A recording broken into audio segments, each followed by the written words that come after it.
વરવાડા ગામે દરિયા કિનારેથી દ્વારકા પોલીસને પેટ્રોલિંગ દરમિયાન 16,02,65,000નું ડ્રગ્સ આશરે 32 કિલોગ્રામના 30 પેકેટ બિનવારસુ હાલતમાં મળી આવ્યા। રાજકોટ રેન્જ આઈજી અશોક કુમાર યાદવ તેમજ દેવભૂમિ દ્વારકા જિલ્લા પોલીસ અધિક્ષક નીતેશ પાંડેના માર્ગદર્શન મુજબ દરિયાઈ સુરક્ષા માટે કરવામાં આવતા નિયમિત પેટ્રોલિંગ કરવાથી દ્વારકા પોલીસને આ મોટી સફળતા હાથ લાગી છે।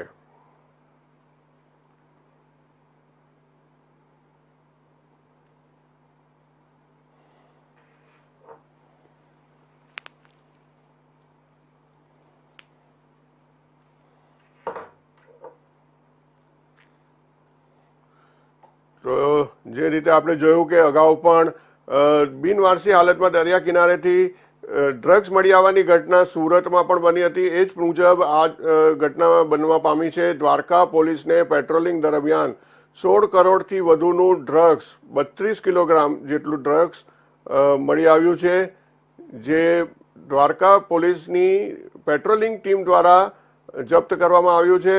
દરિયા કિનારે વધારવામાં આવેલા પેટ્રોલિંગ દરમિયાન આ ડ્રગ્સ મળી આવ્યું હતું।